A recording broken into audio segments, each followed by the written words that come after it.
नमस्कार, आप देख रहे हैं मुंगेरी लाल। मुंगेरी लाल में आपका स्वागत है। आज हम बिहार के सुदूरवर्ती प्रखंड परैया प्रखंड के करहट्टा पंचायत में हैं। इतिहास रहा है कि जो भी वार्ड सदस्य बनता है वह साइकिल से मोटरसाइकिल पर आता है और मुखिया बनता है तो मोटरसाइकिल से थार पर आता है। आज हम ऐसे मुखिया से बात करेंगे जो पिछले 10 साल से मुखिया हैं। इसके पहले इनकी पत्नी रही हैं और अपना मकान बेच दिए, गाड़ी बेच दिए, आज एक 2 व्हीलर से चलते हैं।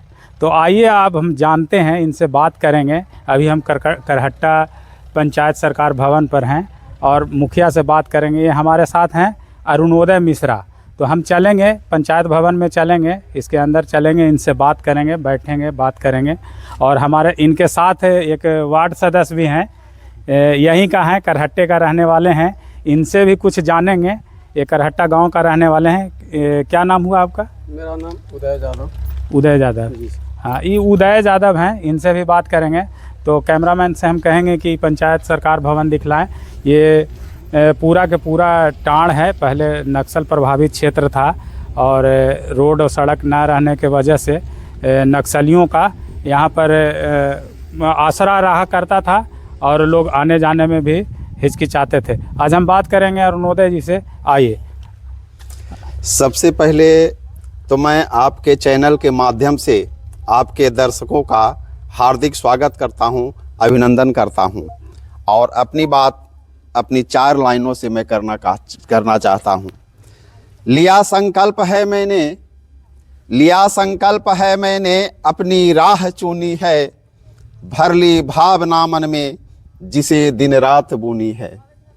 तुझे झंकृत करूँगा मैं अपने कर्मों से, तुझे झंकृत करूँगा मैं, कुछ ऐसी गीत गाऊँगा, समर्पण कर्म का होगा, आपकी नज़रों में छाऊँगा। धन्यवाद। तो चलते हैं मुखिया जी का जो ऑफिस है, कार्यालय है, वहाँ हम लोग चलेंगे। आइए। क्या तो बंद होगा? ये बोर्ड है, आपको हम दिखलाना चाहेंगे। कार्यालय आदेश, ये ग्राम पंचायत करहट्टा प्रखंड परैया गया, स्थापित कर्मचारियों का विवरण, बैठने का दिन। यहाँ देखिए पंचायत सचिव चंदन कुमार हैं, प्रतिदिन मोबाइल नंबर हुआ, कार्यपालक, सहायक, लेखापाल, हल्का कर्मचारी, ये सारे लोग जो है यहाँ नाम है जो ग्रामीणों को सुविधा हो सके और अपना मोबाइल नंबर से कांटेक्ट करें और अपना जो है काम, दिनचर्या जो है, जो काम हो वो अपना इस मोबाइल पर संपर्क करके और बात करें। और इधर ये देखिए मुखिया जी का लगा हुआ है, मुखिया अरुणोदय मिश्रा और उप मुखिया हैं मोहम्मद अब्दुल खैर, सरपंच कृष्णा प्रसाद सिंह, उप सरपंच विनोद कुमार और वार्ड सदस्य बबीता देवी। और एक चीज़ और बता दे रहे हैं कि ये मुखिया जी पूरे बिहार में जातीय संरचना बना हुआ है। जात के आधार पर मुखिया, वार्ड सदस्य और विधायक, एमएलए, एमपी सब चुने जाते रहे हैं। लेकिन करहट्टा पंचायत ऐसा पंचायत है जहां से ये मुखिया बने हैं, तो ये इनका नाम है अरुणोदय मिश्रा। ये बाई कास्ट ब्राह्मण हैं, पंडित जी हैं और पंडित जी, ब्राह्मण पंडित जी ने जातीय मिथ्या को तोड़कर ये दूसरी बार बने हैं इस पंचायत का मुखिया। पहले इनकी पत्नी मुखिया थी और बीच में एक बार कोई धनंजय सिंह शायद रहे हैं और उसके बाद पुनः यह स्वयं मुखिया का चुनाव लड़े और भारी बहुमत से जीते हैं और पैसे पर भारी पड़ गए, क्योंकि करोड़ों रुपया खर्च कर करहट्टा पंचायत में करोड़ों रुपया खर्च करने वाला लोग हार गया। और ये मिसाल है कि अरुणोदय मिश्रा ने जीत हासिल की है। तो आइए अब हम बात करते हैं अरुणोदय मिश्रा से। चैनल में आपका स्वागत है सर। बहुत बहुत धन्यवाद, बहुत बहुत धन्यवाद। अपने बारे में कुछ बताइए। कुछ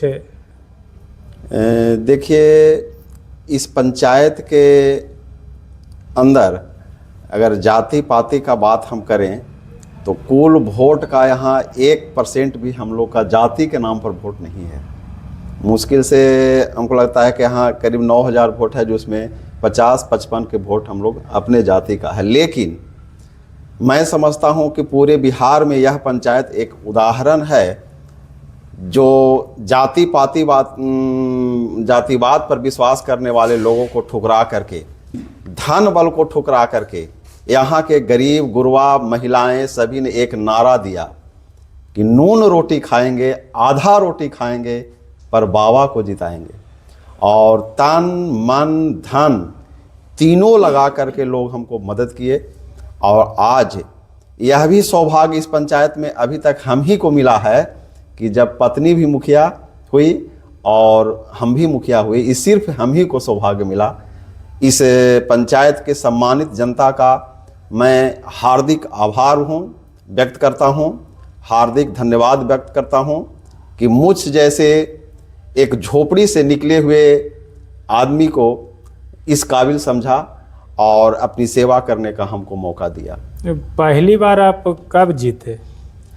पहली बार एक घटना मैं सुनाता हूँ आपको कि जब मुखिया का 2010 नवंबर की यह घटना है, 4 बजे का समय होगा। एक बुजुर्ग व्यक्ति मेरे पास आए और कहीं कि अपने के अवरी चुनाव लड़े के है, पंचायत का चुनाव। उस समय हम कंपाउंडर थे। हाँ। तो हमको लगा कि मजाक कर रहे हैं, ये कहाँ मुखिया उतना बड़ा पद हो, कहाँ हम जमीन से भी नीचे के आदमी। हाँ। मुखिया का चुनाव जब देखते थे लोगों, तो सपना तो था मेरा कि हम राजनीति में जाएं, लेकिन मुखिया बहुत बड़ा चीज़ था मेरे लिए। लेकिन दूसरे दिन फिर हम गांव आए, हम गया में रहते थे, गांव आए और कुछ लोगों से बात किया तो कहीं कि ना बड़ी अच्छा रहता बा, तो आवा चुनाव। इसके बाद हम दिल्ली गए। दिल्ली में करीब 50-60 दोस्त हमारे रहते हैं, उन लोग सब मीटिंग किए, आए और एक ऐसा माहौल बना कि उतना मत से अभी तक इस पंचायत में कोई जीता नहीं था। चूँकि उस समय महिला सीट था, तो हम वाइफ से बात किए, वाइफ तैयार नहीं हो रही थी राजनीति में आने के लिए, लेकिन फिर तैयार हुई। और जनरल महिला था? हाँ, जनरल महिला था। और 545 वोट से रिकॉर्ड मत से पहली बार में जीत दर्ज की। उनका मुखिया का सफ़र कैसा रहा वो पिछले 5 वर्षों? चूँकि 10 वर्ष पहले की बात है, उस समय लगभग कष्ठा क्षेत्र परैया से शायद 9 किलोमीटर दूर पर ये प्रखंड थी पंचायत है, करहट्टा पंचायत। उस समय सड़क विहीन था, लोग जैसे तैसे आते थे और नक्सलियों का बहुत पकड़ था यहाँ पर।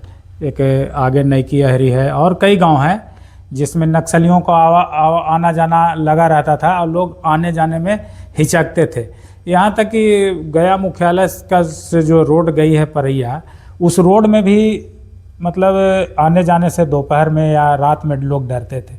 उस स्थिति में वो पिछले 5 साल ही नक्सल प्रभावित क्षेत्र में आपके पत्नी का राजनीतिक में सक्रिय होना और उस पर काम करना, तो कैसा अनुभव रहा, ये कुछ शेयर करिए।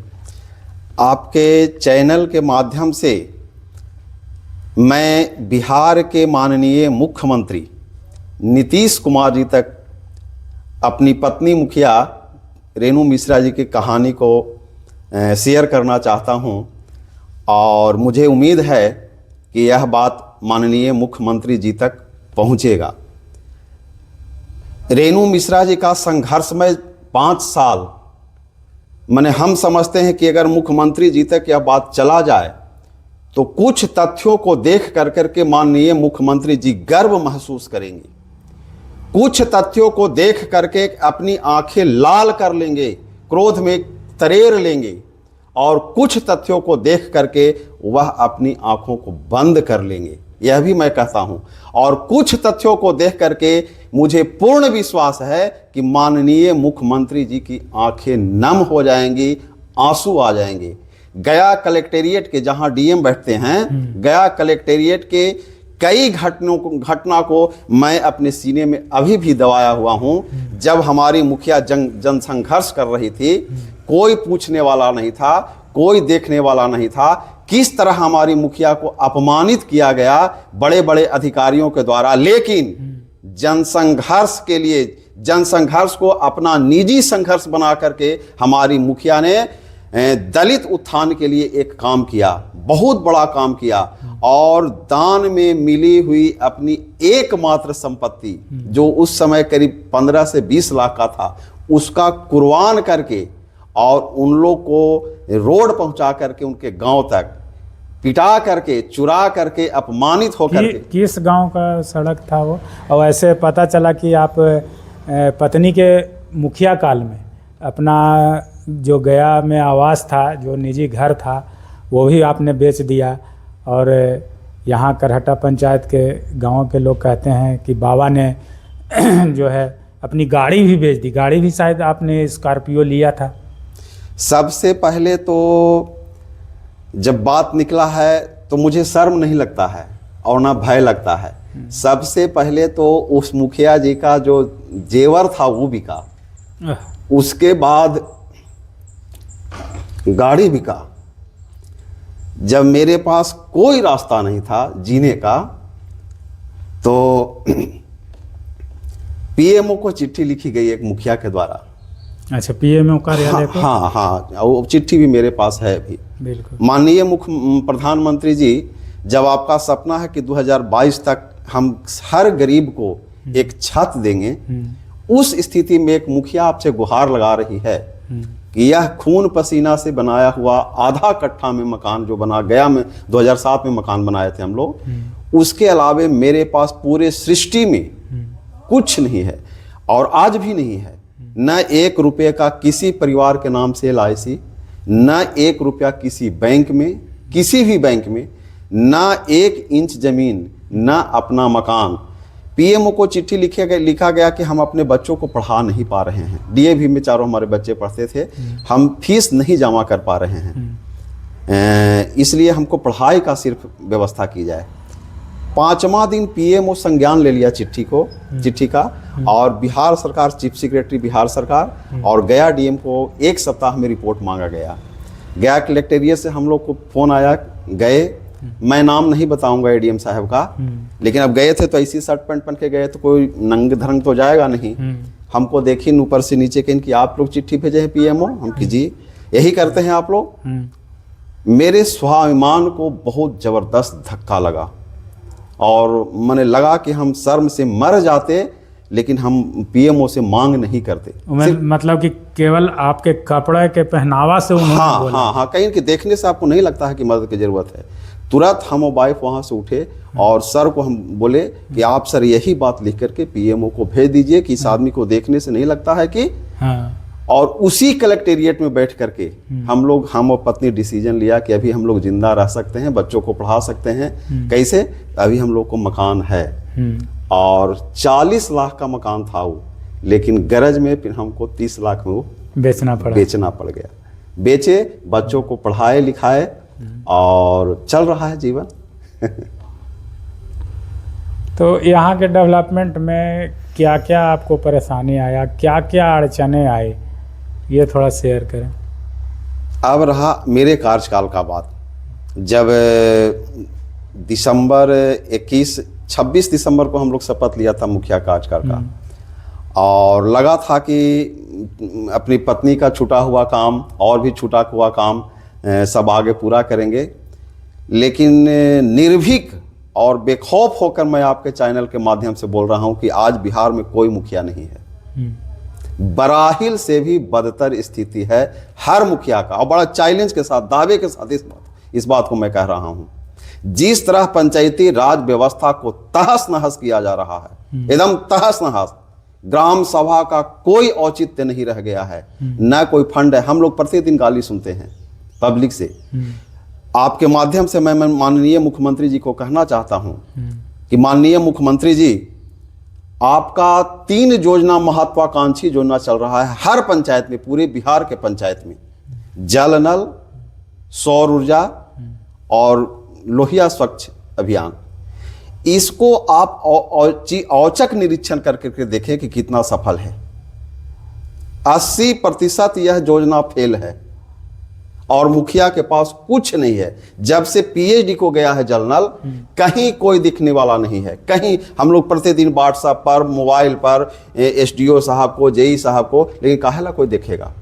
रहा और भी विकास की बात, 15वीं वित्त आयोग में कुछ पैसा आता है और कस्टम वित्त अभी करीब अभी कुछ एक सप्ताह पहले सुन रहे हैं कि पैसा आया है। 1 साल से हम लोग बैठे हुए थे, 1 साल से हर मुखिया हाथ पर हाथ धर के बैठा हुआ है फंड के अभाव में। फंड आता भी है तो तुरंत चिट्ठी आता है ऊपर से, आप पैसे को ही कीजिए।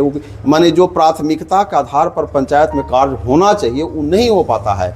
उसी पैसा से अनुरक्षा का पेमेंट देना है, उसी पैसा से किताब खरीदना है, उसी पैसा से जल नल का बिजली बिल भरना है, उसी पैसा से और भी काम करना है, उसी पैसा से स्वच्छता कर्मी का पेमेंट देना है। तो विकास कहाँ से फिर होगा? किस बात का? नल जल की योजना से ही केवल 7वीं वित्त 15वीं वित्त आयोग से, 15वीं वित्त, हाँ वित्त आयोग से। अभी तो पीएचडी को चला गया है। तो मरम्मती का कार्य जो है से पीएचडी करेंगे, मरम्मती का कार्य पीएचडी करेंगे और पेमेंट मुखिया जी के फंड से जाएगा। ये क्या तुक है भाई? पंचायती राज व्यवस्था पर माननीय मुख्यमंत्री जी को स्वयं संज्ञान लेना चाहिए। और अभी हमको खुशी हो रहा है कि हमारे राज्य में एक युवा चेहरा पंचायती राज मंत्री बने हैं। उनसे मेरा सादर आग्रह होगा कि आप पंचायतों का औचक निरीक्षण करें, प्रोग्राम बना करके नहीं करें। पंचायती राज मंत्री बहुत सुर्खियों में है। हाँ, सुर्खियों में है। वो डायरेक्ट लैंड किए हैं मंत्रालय में, बिना चुनाव के लैंड किए हैं। पूरे बिहार में सुर्खी बटोर रहे हैं। पूरे बिहार नहीं, पूरे भारत में कहिए कि सुर्खी बटोर रहे हैं। उस सुर्खी के लिए आप पंचायती राज मंत्री जी को बहुत बहुत शुभकामना हम देते हैं। लेकिन उनसे मेरा एक मुखिया का सादर आग्रह है कि पंचायतों का आप औचक निरीक्षण जरूर करें, प्रोग्राम बना करके नहीं करें। औचक निरीक्षण करें, वास्तविकता उनको समझ में आएगा कि क्या है। बहुत बड़ा उत्साह था मेरा, बहुत बड़ा उत्साह था मेरा, इरादा देख कर तेरा, सबका साथ सबका विकास ही इकरार था तेरा। एक विनती है मेरी, अंतर मन से बोल रहा हूं, अपने शब्दों से विकास की राज को खोल रहा हूं। हे बिहार के माननीय मुख्यमंत्री जी, बहुत एहसान होता पंचायत के हालातों से खुद रूबरू होते और सर्वांगीण विकास की कला देखकर खुद ही घबरा जाते। और एक और विनती है आपसे माननीय मुख्यमंत्री जी, आपसे दया की भीख मांगता हूं। एक मुखिया आपसे दया की भीख मांग रहा है, आपसे दया की भीख मांगता हूं, बस इतना करवा देते, कभी मेरे घर भी इनकम टैक्स की छापा मरवा देते। यह हार्दिक मैंने बहुत अंतर मन से मैं बोल रहा हूं। हे माननीय मुख्यमंत्री जी, आप पंचायती राज व्यवस्था को स्वयं देखें। अगर बिहार की सुदृढ़ीकरण करना है तब, और नहीं तो जैसे चल रहा है भगवान भरोसे वैसे तो चलता ही रहेगा। नए पंचायती राज मंत्री से और क्या क्या अपेक्षा है? 5 साल, पिछले 10 साल से आप काम कर रहे हैं, तो पिछले 5 साल, अब ये जो 5 साल, अब 1 साल के बाद चुनाव आने वाला है, चूँकि अब सितंबर 26 में होने वाला है। चूँकि सोशल मीडिया पर बहुत अफवाहें फैली कि चुनाव का घोषणा अप्रैल में हो जाएगा 26 में, तो ऐसा नहीं है। पंचायती राज विभाग से भी नोटिफिकेशन आया है कि मुखिया के कार्यकाल पूरा होने के बाद ही चुनाव होगा। तो ये 1 साल में आपका क्या एजेंडा रहेगा और क्या पंचायती राज विभाग से विकास के लिए कहना चाहें? मैं माननीय पंचायती राज मंत्री बिहार सरकार से यह सादर अनुरोध करता हूं, और यह एक मुखिया का अपील भी है कि ग्राम सभा में जो पारित हो, जो फंड आपके द्वारा उपलब्ध करवाया जा रहा है पंचायतों को, उसमें सिर्फ और सिर्फ ग्राम सभा के द्वारा ही चयनित कार्य को किया जाए, चिट्ठी नहीं भेजा जाए। और एक तो ऐसे ही पहले ही से टायर्ड अनटायर्ड एक को काम सही से नहीं हो पाता है। कम से कम अभी चल के अगर आप देखेंगे मेरे पंचायत में, तो कई गांव में है जहां पर आप घूम नहीं सकते हैं जूता पहन करके। बहुत सारा ऐसा गांव है, यही गांव आप अभी देख सकते हैं, मेरे गांव में देख सकते हैं। मैंने नल्ली गली 7 निश्चय जो चला था उस समय, उस टाइप का हर पंचायत में व्यवस्था हो, और मुखिया ग्राम सभा से चयनित कार्य को ही करवाएं, और बाकी जो पेमेंट है, जो बिजली बिल है, जो किताब खरीदना है, जो अनुरक्षा का पैसा देना है, जो स्वच्छता कर्मी को पैसा देना है, उसका सरकार व्यवस्था अलग से करे। मेरा यह सादर अनुरोध है माननीय मुख्यमंत्री जी से भी और पंचायती राज मंत्री से भी।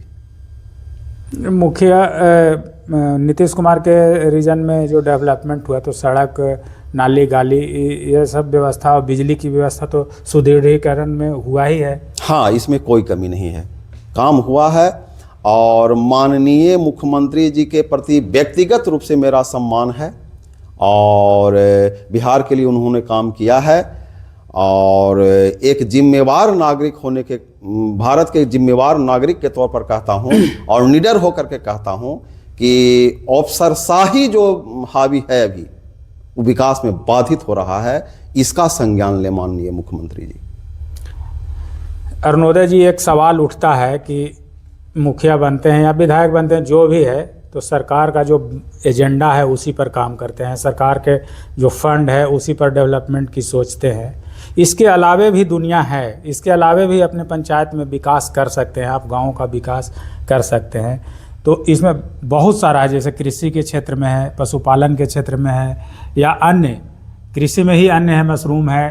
तो इस ओर आपने ये जिस 10 वर्षों में कोई ऐसा गांव बताइए जिसमें कोई हेल्प सेल्फ ग्रुप को आगे करके आपने इस तरह का प्रोजेक्ट बना करके उसका डेवलपमेंट का कार्य किया हो। कृषि विभाग से 1-2 बार एक संस्था है कृषि से जुड़ा हुआ, वो लोग आए थे, यहाँ पर बैठक हुआ था यहीं पर, और उन लोग की बोलिंग थे कि हम लोग आएंगे एक ग्रुप बना करके और कृषि डेवलपमेंट के लिए उसमें कार्य करेंगे।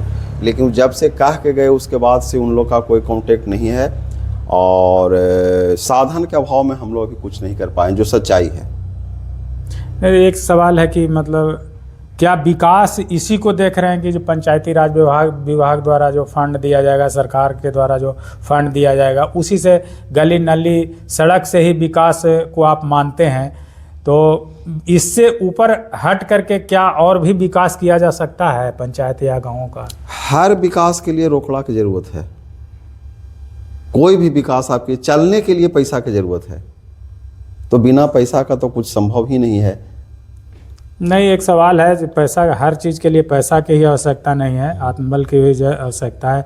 जैसे कृषि क्षेत्र में बहुत सा ऐसा चीज़ है, बागवानी है, मशरूम है, किसी को ग्रुप बना करके तो करा ही सकते हैं, ऐसा हाँ, कोई मामला नहीं है। जैसे फिश में है, कितना बार जैसे यहाँ जिला में जिला फिशरी थी विभाग है, फिश से भी तालाब वगैरह का भी आया था, उसमें आपके पंचायत में कहीं कोई ऐसा? हाँ है, मेरे पंचायत में, हमारे पंचायत में एक रजोई रामपुर गांव है जहां पर वो मशरूम विलेज के ही नाम से विख्यात है और हर घर में वहां पर मशरूम होता है और अच्छा इनकम भी होता है। मशरूम होता है, स्ट्रॉबेरी होता है, कुछ लोग बागवानी भी लगाए हैं और भी गांव में तालाब भी खुदा है, ये मनरेगा से।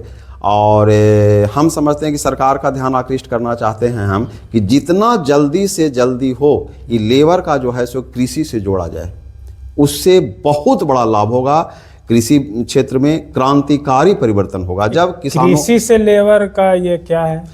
जो लेबर मनरेगा में काम करता है वो किसानों के यहाँ जाके काम करे, उसका सरकार पेमेंट दे मनरेगा से, और किसान को भी लाभ होगा, उसमें किसान का बचत होगा, पूंजी का बचत होगा और उनका काम होगा। और सरकार जैसे अभी पेड़ लग रहा है या कोई आहर खुदाता है उसमें लेबर लगता है, कृषि से जोड़ कर दिया जाता है मनरेगा के मजदूर को, तो क्रांतिकारी परिवर्तन होगा हर क्षेत्र में। किसानों का मनोबल बढ़ेगा, उनका पैसे का बचत होगा, वो और भी काम, बागवानी लगा सकते हैं, पेड़ लगा सकते हैं, तालाब खुदवा सकते हैं। जी, ये थे हमारे बीच कराटा पंचायत के मुखिया अरुणोदय मिश्रा। अब इन्हीं के सहयोगी एक हैं, इनसे हम बात करेंगे। यहीं करहट्टा के रहने वाले हैं, करहट्टा गांव के वार्ड सदस्य हैं इसी पंचायत का। आपका स्वागत है, आप बताइए। चलिए सर, आपका चैनल को मैं स्वागत करता हूं। मैं बताना चाहता हूं, मैं वार्ड सदस्य बने हैं, मेरा नाम उदय यादव। तो अभी हम लोग का कुछ नहीं मिलता है। हम लोग भी आए अब चुनाव जीत के कि कुछ सरकार ने देगी, लेकिन वार्ड सदस्य का कोई फंड नहीं मिला। अगला बार में 7 निश्चय चलता था, उस समय लोगों ने पैसा भी कमाया था, लेकिन इस बार तो हम लोग को कुछ मिल ही नहीं रहा। तो चुनाव नेता बने हैं पैसा कमाने के लिए? देखिए, आखिर सब कोई विकास के साथ साथ पैसा भी कमाना चाहता है। अच्छा, मुखिया जी काम किए हैं मुखिया जी काम किए। मुखिया जी हमारे गांव में कौन कौन सा काम किए हैं? हमारे गांव में पीसीसी किए हैं और पंचायत में भी कार्य किए हैं। गली नाली बनवाए हैं और डेवलपमेंट का काम किए हैं।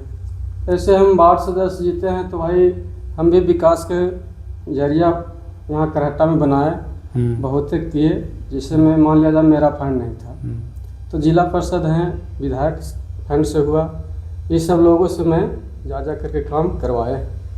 ये थे हमारे बीच करहट्टा पंचायत के मुखिया अरुणोदय मिश्रा। अरुणोदय मिश्रा ने अपनी बात रखी और कैसे कैसे इनका संघर्ष रहा, कैसे राजनीति में आए। पहले इनकी पत्नी कैसे राजनीति में आने के लिए मानी और संघर्ष 5 साल संघर्ष की और पीएमओ तक इन्होंने चिट्ठी लिखा। इनका जो मकान बिक गया, इनका प्रॉपर्टी बिक गया और अपने बच्चों के पढ़ाई के लिए पीएमओ तक गुहार लगाए। जो जिला के अधिकारी इनको बुलाया गया और कई तरह की बातें आई सामने और फिर पुनः 5 साल ये मुखिया नहीं रहे, इनके 5 साल ये चुनाव हार गए या नहीं लड़े, बीच में आया नहीं मामला। और इसके बाद पुनः करहट्टा पंचायत के जनता ने इनको बुलाया और कहा कि नहीं आप चुनाव लड़िए और पैसे पर भारी पड़े। तो अब 1 साल बाद चुनाव है और परिसीमन बदल जाएगा।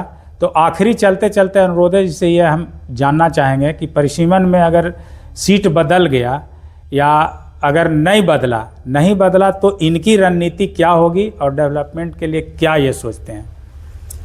अगर सीट ज्यों का त्यों रह गया, जनरल रह गया, तो चुनाव में फिर आएंगे और मैं तो नहीं बता सकता चुनाव बाद क्या होगा, लेकिन अगर पुनः निर्वाचित होकर के हम आते हैं तो 3-4 काम मेरे नज़र में बहुत बड़ा काम है।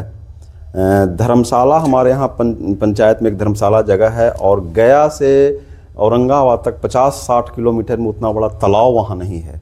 अभी जल छाजन के द्वारा वहाँ कुछ मिट्टी काट हुआ, सौंदर्यीकरण का वहाँ मेरा सपना है कि सौंदर्यीकरण हो वहाँ। एक हमारे यहाँ पूरे पंचायत में मात्र एक गांव है, वो आदर्श गांव है जहाँ आज़ादी से अभी तक लोग छछनते हैं रोड के लिए। कौन सा गांव? सिजुआ गांव है, अब एक ही गांव है और महादलित गांव है, प्योर 100% महादलित गांव है। वहाँ आज तक रोड नहीं जा सका है। हालांकि इस बार हमारे विधायक जी जो हार गए, उन्होंने वचन दिया था कि इस बार मार्च तक वहाँ रोड हम पहुँचा पाएंगे। और हमारा जहाँ जन्म स्थली है राजपुर गांव, वहाँ अभी भी 20 घर में पानी घुसा हुआ है, कहीं से कोई निकास नहीं है। उसको निकालने के लिए कम से कम 40 से 50 लाख का फंड की ज़रूरत है, तब वो निकलेगा। वो भी एक बहुत बड़ा गांव है। और भी अगर हम निर्वाचित हुए तो अपने पंचायत के विकास के लिए अंततः पूरा प्रयास करेंगे। और मेरे अंतर मन में भरा विश्वास, सब कुछ खोकर मैं अपनी मंजिल पाऊंगा। जब कूच करूंगा महाप्रयाण को, तो चीता की बेदी पर चढ़कर राष्ट्रगान ही गाऊंगा। जब चिता जलेगी धू धू करती, मेरे भाव बनेंगे चिनगारी। फिर फैलेगी वो हर ओर धरा पर, फिर पंच तत्व में खो जाएगी साकार कल्पना मेरी। धन्यवाद।